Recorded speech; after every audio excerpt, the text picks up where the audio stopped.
अस्सलाम वालेकुम। Ninth class जो अब हो गई है 10th क्लास, चाहे आपके नंबर हैं 10, यानी अगर आपने पेपर बस जाकर कुछ दे दिया है, आपके 5 10 15 नंबर हैं तो भी आप पास करेंगे। सर वो कैसे, आप कैसे पास कर देंगे, हमारे नंबर तो अच्छे नहीं आएंगे। कुछ बच्चे होंगे, जाहिर सी बात है, उनकी तैयारी बिल्कुल कम होगी या नहीं अटेम्प्ट कर पाए हैं इतना ज़्यादा, तो भी खुशखबरी है उनके लिए। और वो ये है कि 9th क्लास के सब बच्चे पास। क्योंकि सर ये कैसे पास कर लिया हमने। देखो भाई, ये जो मैं आज आपको बता रहा हूँ ये केमिस्ट्री के एतबार से बताऊंगा, लेकिन सारे सब्जेक्ट इसी तरह ही चल रहे हैं। मतलब सब में एक ही तरह की बात होगी, लेकिन मैं अपने सब्जेक्ट के हिसाब से ज्यादा बात करूंगा। अच्छा भाई, अब कोई पूछता है सर पास कैसे। देखो भाई, सिंपल सी बात है, आपको 9th और 10th मिलाकर 40 मार्क्स चाहिए आउट ऑफ 120, मतलब 60 9th के साइंस सब्जेक्ट के हिसाब से सुन लो। आर्ट्स की तरह ज्यादा नंबर होते हैं, 75 नंबर होते हैं। तो बात यह है कि आपने वहां लेने हैं 25 75 में से, और 60 में से लेने हैं आपने तकरीबन 20। तो 20 नंबर आपके 9th में कम से कम होने चाहिए थे। अगर आपने नहीं लिए तो भाई वो नंबर 10th में ले लेना। और 10th में आप सर कहेंगे कैसे ले लेंगे, 9th ही पास नहीं होती है, 10th कैसे होगी। भाई 10th को पास करना, जो मैं देख रहा हूं, नई किताब आई है, नई किताब के अंदर बड़ी ही जबरदस्त फायदे हैं। आप यहीं से, मैं तो केमिस्ट्री की बात कर रहा हूं ना, आप सारे सब्जेक्ट इसी तरह पास कर लेंगे। मैं समझाता हूं आपको। आज हमारी ओरिएंटेशन है, समझ ले हमारा पहला दिन है। हम सीख रहे हैं अपनी किताब के बारे में, और वो किताब कैसे चलती है ये भी बताएंगे, और आगे चल के कुछ लाहे अमल जो होंगे हमारे, उनका जिक्र भी करेंगे। और जो बच्चे फर्स्ट टाइम हैं बेटा, सब्सक्राइब जरूर कर लें, ताकि उनको तमाम अपडेट्स और नई बुक्स जो हम पढ़ेंगे वो वक्त पर मिल सके, उनके लेक्चर्स, और इंशाल्लाह आप विद इन 2-3 मंथ्स बेहतरीन तैयारी कर जाएंगे। और टेंशन कोई नहीं लेनी आपने। देखो भाई, सबसे पहले मैं बात करूंगा किसके बारे में, केमिस्ट्री के हिसाब से, लेकिन फिजिक्स भी ऐसे चलेगी, बायो भी ऐसी, मैथ भी तकरीबन ऐसे। बस नंबर थोड़े बहुत ज्यादा होते हैं, वो उन सब्जेक्ट्स के हिसाब से आपने सोच लेने हैं। अब 9th क्लास के सब बच्चे पास हो गए। सपोज करो अगर आपके 10 नंबर आपने ले लिए, 10 नंबर, 5 नंबर, 10 नंबर लेकर आप आ गए हैं, पेपर पूरा हो गया, आप बड़े परेशान हैं, रो रहे हैं, तो आप थोड़ी सी बेटा 10th में मेहनत कर लेना। आपने बस 40 मार्क्स बनाने हैं, 40 to 45 मार्क्स आपने कर लेने हैं, आपकी 9th 10th पास, मतलब 10th आपकी 9th पास करा देगी और 10th हम पास करा देंगे आपकी। आप टेंशन ना लेना। देखो भाई, सबसे पहले तो मैं आपको, चूंकि आप बड़े हो गए हैं, 9th क्लास में आप कुछ सीख कर आए हैं, और 10th क्लास जो है वो आपके लिए क्या होगी, कैसे फायदेमंद होगी। देखो गौर करो, मैं बात कर रहा हूँ केमिस्ट्री के एतबार से। सबसे पहले तो आपको पता होना चाहिए कि ये आपके सारे के सारे बेटा क्या हैं, चैप्टर थे। चैप्टर नंबर 14 से लेकर, भाई एक तो मजे करके आए हो, 2 चैप्टर तो पहले नहीं पढ़ कर आए 9th के अंदर, ठीक है, तो आपको शायद गिनती ना आई हो। आप समझ रहे हो कि 11 चैप्टर थे हमारे, नहीं, आपके 11 नहीं, टोटल 13 चैप्टर थे। तो 13 चैप्टर के बाद शुरू होता है 14, यानी 14th चैप्टर से लेकर 26 चैप्टर हैं आपके पास, तकरीबन ये समझ लो 13 चैप्टर हैं आपके पास, ठीक है। अब आपने इन 13 चैप्टर्स को कैसे करना है ये मैं आपको बता देता हूं, लेकिन फिलहाल थोड़ा सा जरा गो थ्रू कर दूं, क्योंकि नई किताब है जरा। और नई किताब आपको कहां से मिलेगी, बड़ी आसानी से मिल सकती है, बड़ यानी 9th क्लास, बल्कि समझ लें जैसे 9th क्लास में हमारे पास बुक्स थी, जो कि ई बुक्स थी या कह लें पीडीएफ थी। इसी तरह की पीडीएफ का लिंक मैं आपको डिस्क्रिप्शन में दे दूंगा, वहां से जाके आप अपनी बुक्स डाउनलोड कर सकते हो, ठीक है। तो देखो भाई, आपके पास इस दफा states of matter and face changes, कुछ चीजें ऐसी हैं जो रिपीट हो रही हैं, मतलब उनका थोड़ा सा लेवल हाई हो जाएगा, या ऑलमोस्ट वैसी रहेंगी। तो क्या होगा, जो याद पहले करके आए हो फिर दोबारा से वही का वही। तो देखो भाई, स्टेट्स ऑफ मैटर का मतलब पता है आपको, लिक्विड, सॉलिड, गैस, और फेस चेंजेस जो हैं, यानी उनकी आपस में तब्दीली। स्टोइकियोमेट्री थोड़ा सा ट्रिकी चैप्टर होता है ये, किसी किसी को मुश्किल लगता है और किसी को बड़ा ही अच्छा लगता है, जिसको मोल का कॉन्सेप्ट आता है, जिसको डिफरेंट किस्म के जो बेसिक न्यूमेरिकल कॉन्सेप्ट्स होते हैं वो यहाँ पर यूज होते हैं, ठीक है। फिर इलेक्ट्रोकेमिस्ट्री बैटरीज के बारे में, रिएक्शन काइनेटिक्स, रिएक्शन की स्पीड के बारे में, रिएक्शन स्पीड अप का मतलब है कैसे तेज होते हैं, कैसे सुस्त होते हैं, कुछ रिएक्शन स्लो होते हैं, कुछ रिएक्शन फास्ट होते हैं, और वगैरह वगैरह।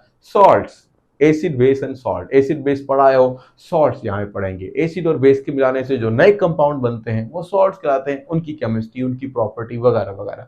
नाइट्रोजन एंड सल्फर, ये इनऑर्गेनिक पोर्शन है, ठीक है। वाटर, वाटर यूनिवर्सल चैप्टर है।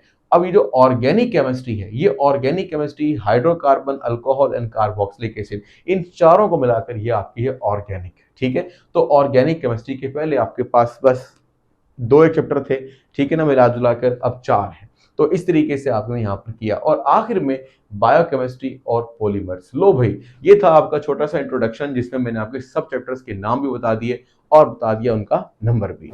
यानी कुछ हम समझते हैं और वो क्या है, वो ये है कि देखो भाई, ये जो आपके पास मैंने कहा कि 4 चैप्टर आपके पास, ये स्पेशल की ऑर्गेनिक है।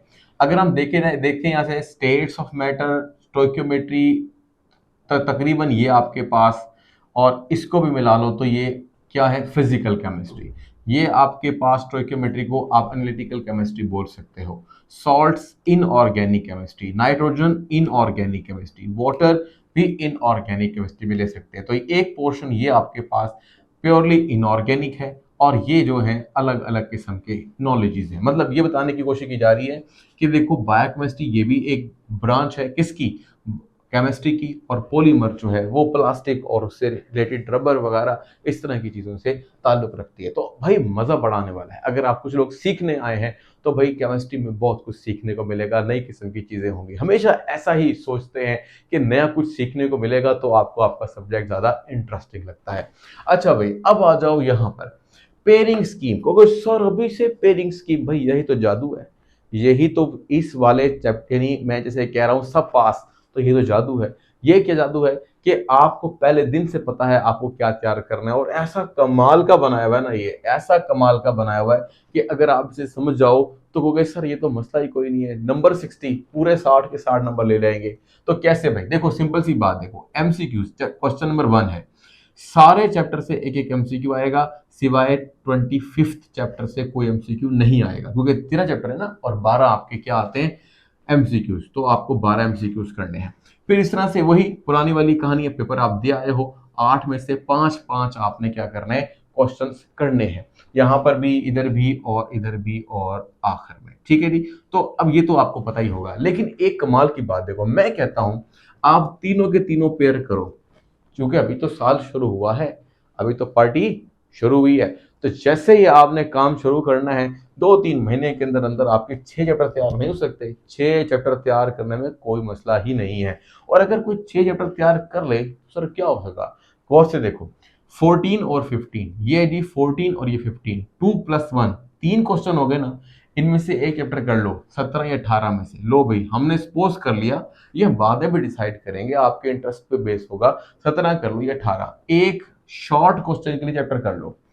20 और 22 तो आप तैयार कर रहे हो, 20 और 22 यानी 2 और 2 4, तो 19 या 21 में से एक और कर लो, सिर्फ शॉर्ट क्वेश्चन का चैप्टर। 23 और 25, 23 और 25, 2 और 2 4 तो हो गए, 5 करने होते ना, एक और कर लो, 24 या 26 में से जो आपको आसान लगेगा। पढ़ाएंगे सारा कुछ, फिर इंशाल्लाह कुछ समझ में आ जाएगा।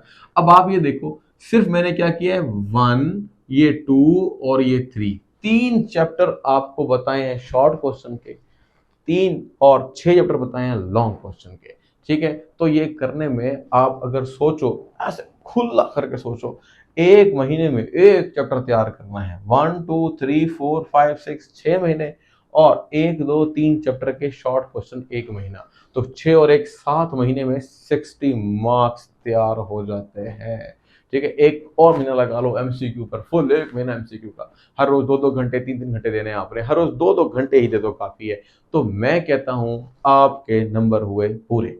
तो आप ये देख रहे हो, मैं फिलहाल इसके बारे में डीप डाइव करेंगे, आपको समझाएंगे, पढ़ाते हुए बताएंगे क्या आसान लगा क्या मुश्किल, फिर हम बात करेंगे इंशाल्लाह। लेकिन अब बता रहा हूं कि देखो 60 नंबर लेना, 60 छोड़ो 50 भी ले लोगे, 9th में 1 नंबर ले लो, 1 नंबर तो आ जाएगा। तो 1 नंबर भी आपने लिया हो 9th में, तो 10th में 50 नंबर आपके बने ही बने, कोई मसला ही नहीं है। तो ठीक है बेटा जी, कंफ्यूज नहीं होना, परेशान नहीं होना किसी किस्म की, कोई बात है कमेंट बॉक्स में राइट किया करो, इंशाल्लाह उसका जवाब मिलेगा। और हम इंशाल्लाह इसी वीक से ही आपकी केमिस्ट्री की बुक लेके चलेंगे, समझाएंगे। वो इसलिए साथ साथ चलते रहो बेटा। दिल तो कर रहा होगा खेलने का, मामू के घर जाने का, पप्पो के घर इधर उधर फला फला ढिमकाना, बात यह है जाओ, लेकिन थोड़ी थोड़ी तैयारी हर रोज करते रहो, क्योंकि वो थोड़ी थोड़ी आपस में जुड़कर 3 4 5 महीने के बाद बड़ी तैयारी हो जाएगी। और इतना ही वक्त अगर जाया करते रहे तो 5 महीने गुजर जाएंगे, कुछ नहीं आएगा। यही तो आपने 9th में किया, जो बच्चे कहते हैं कि सर हमारी तैयारी नहीं है। तो बेटा थोड़ा थोड़ा हम भी आपके साथ चलेंगे, मेहनत करेंगे, आप भी मेहनत करेंगे और इंशाल्लाह इस बार तो हमने 60 मार्क्स लेकर ही आने हैं, चाहे आपके 9th में फेल हो, आप कुछ भी हो, कितने भी नंबर हो, अब हमने 10th में 60 मार्क्स लेने हैं। क्लियर हो गई बात? मुश्किल तो नहीं लगी बेटा? जो लोग नए ज्वाइन कर रहे हैं, मैं बार बार कहता हूं हमने पूरा का पूरा ये पढ़ना है, तो आप किस तरह से पढ़ पाएंगे, कैसे नोटिफिकेशन मिलेगा? सब्सक्राइब करके ही मिलेगा, ठीक है? तो लाजमी तौर पे कर लें। कोई बात है, कोई आपसे मतलब जो आपके दिल में बात आती है, किस तरह से पढ़ना है, क्या समझना है, किस तरह से चलना चाहिए, वो आप कमेंट बॉक्स में राइट करें और जो बेस्ट मेथड होगा वो इंशाल्लाह मैं आपके लिए अप्लाई कर दूंगा। ठीक है बेटा? तो अब तक के लिए अल्लाह हाफिज, मिलते हैं लेक्चर में। इसलिए जल्दी जल्दी से मेरे साथ जुड़ें, मुझे बताएं, जितने लोग ज़्यादा जल्दी जल्दी आ जाएंगे उसी हिसाब से हम बेहतरीन तैयारी करेंगे। मैं हूं मेहर खान और अपने चैनल का ख्याल रखिएगा।